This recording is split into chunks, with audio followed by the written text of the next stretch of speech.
ವೀಕ್ಷಕರೇ ನಮಸ್ಕಾರ. ಈ ನೀಚ ನಿಕೃಷ್ಟ ಸಿದ್ದರಾಮುಲ್ಲ ಎಂತಹ ಕೋಮುವಾದಿ ಮತ್ತು ಜಾತಿವಾದಿ ಅನ್ನೋದನ್ನ ಇವತ್ತು ನಿಮ್ಮ ಮುಂದೆ ಸಾಕ್ಷಿ ಸಮೇತ ತೋರಿಸ್ತೀವಿ ನೋಡಿ. ಮಾತೆತ್ತಿದ್ರೆ ಬುದ್ಧ, ಬಸವ, ಅಂಬೇಡ್ಕರ್ ಎನ್ನುವ ಎಡಚರರು, ಎಡಬಿಡಂಗಿ ಕಮ್ಯುನಿಸ್ಟರು ಈ ಲಫಂಗ ಸಿದ್ದರಾಮುಲ್ಲನ ಬಗ್ಗೆ ತಿಳಿದುಕೊಳ್ಳಲೇಬೇಕು. ಲಂಡನ್ ನಲ್ಲಿ ಬಸವೇಶ್ವರರ ಪ್ರತಿಮೆ ಮುಂದೆ ನಿಂತು ಪೋಸ್ಟ್ ಕೊಟ್ಟಿರುವ ಈ ಅಯೋಗ್ಯ ನಾಲಾಯಕ ಬೇವರ್ಸಿಯ ಹೇತ್ಲಾಡಿತನವನ್ನ ನೀವೆಲ್ಲರೂ ನೋಡ್ಲೇಬೇಕು.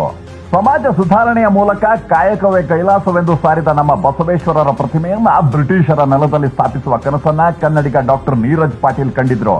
ಕಲಬುರಗಿ ಮೂಲದ ಕನ್ನಡಿಗ ಮತ್ತು ಲಂಡನ್ನ ಲ್ಯಾಂಜೆಸ್ ನಗರದ ಮಾಜಿ ಮೇಯರ್ ಆಗಿದ್ದ ಡಾಕ್ಟರ್ ನೀರಜ್ ಪಾಟೀಲ್ ಥೇಮ್ಸ್ ನದಿ ದಂಡೆ ಪಕ್ಕದಲ್ಲಿ ಬಸವೇಶ್ವರರ ಪ್ರತಿಮೆ ನಿರ್ಮಿಸಲು 2012ರ ಜುಲೈ ತಿಂಗಳಲ್ಲಿ ಅನುಮತಿಯನ್ನ ಪಡೆದುಕೊಂಡಿದ್ರು.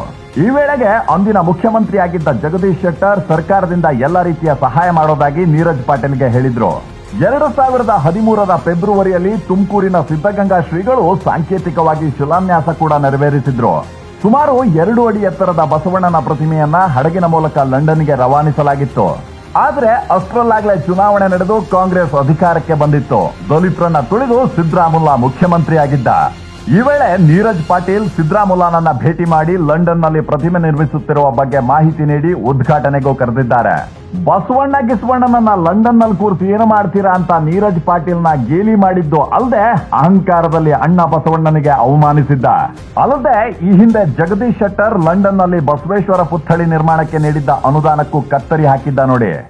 ಈ ಬಸವೇಶ್ವರ ಪುತ್ಥಳಿ ಮುಂದೆ ನಾನು ಬಸವಣ್ಣನ ಸಾಕ್ಷಿಯಾಗಿ ಹೇಳ್ತಾ ಇದ್ದೀನಿ.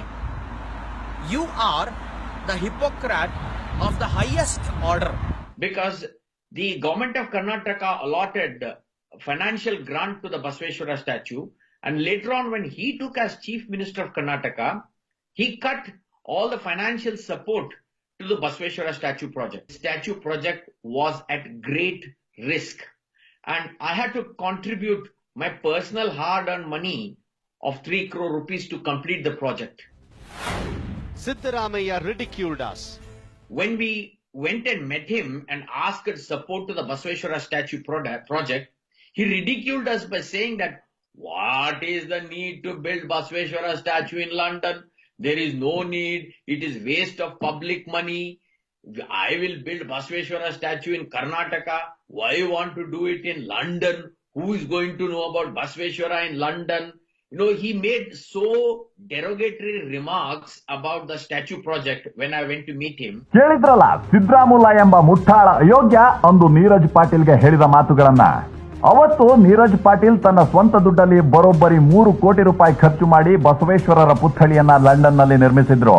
ಇದಾದ ಬಳಿಕವೂ ನೀರಜ್ ಪಾಟೀಲ್ 3 ಬಾರಿ ಸಿದ್ದರಾಮುಲ್ಲನಿಗೆ ಬಸವೇಶ್ವರರ ಪುತ್ಥಳಿ ಉದ್ಘಾಟನೆಗೆ ಆಹ್ವಾನ ನೀಡಿದ್ರು.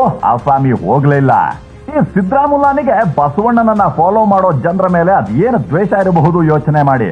ಅಲ್ಲದೆ ಈ ಅಯೋಗ್ಯ ಸಿದ್ದರಾಮುಲ್ಲ ಇದೇ ಬಸವಣ್ಣನನ್ನ ಫಾಲೋ ಮಾಡುತ್ತಿರುವವರನ್ನೇ ಪ್ರತ್ಯೇಕ ಧರ್ಮವನ್ನ ಮಾಡಿ ಇಬ್ಬಾಗ ಮಾಡಲು ಹೊರಟಿದ್ದು ನಿಮ್ಗೆಲ್ಲ ಗೊತ್ತಿರೋ ವಿಚಾರನೆ. ಕೊನೆಗೆ ಕೋಮುವಾದಿ, ಜಾತಿವಾದಿ, ಮಜವಾದಿಯನ್ನ ಬಿಟ್ಟ ನೀರಜ್ ಪಾಟೀಲ್ ಪ್ರಧಾನಿ ಮೋದಿಯಿಂದ ಲಂಡನ್ ನಲ್ಲಿ ಬಸವೇಶ್ವರರ ಪುತ್ಥಳಿಯನ್ನ 2015ರಲ್ಲಿ ಅನಾವರಣಗೊಳಿಸಿದ್ರು. ಇದಾದ್ಮೇಲೆ ನಾಚಿಕೆ, ಮಾನ, ಮರ್ಯಾದೆ ಅನ್ನುವ 3ನ್ನೂ ಬಿಟ್ಟಿರೋ ಮುಟ್ಟಾಳ 2018ರಲ್ಲಿ ಲಂಡನ್ ನಲ್ಲಿರುವ ಬಸವೇಶ್ವರರ ಪುತ್ಥಳಿ ಮುಂದೆ ನಿಂತು ಫೋಟೋ ತೆಗೆಸ್ಕೊತಾನೆ. ಆಗ ನನ್ನ ಕಣ್ತುಂಬಿ ಬಂತು ಅಂತ ತನ್ನ ಟ್ವಿಟರ್ ನಲ್ಲಿ ನಾಟಕವಾಡಿದ್ದಾನೆ ಈ ಅಯೋಗ್ಯ ಬೇವರ್ಸಿ ನನ್ ಮಗ. ಹಾಗಾಗಿ ಈ ಸಿದ್ದರಾಮುಲ್ಲ ಎನ್ನುವ ಗುಳ್ಳೆ ನರಿಯ ಬಗ್ಗೆ ನಾಡಿನ ಜನತೆ ಎಚ್ಚರವಾಗಿರಬೇಕಿದೆ.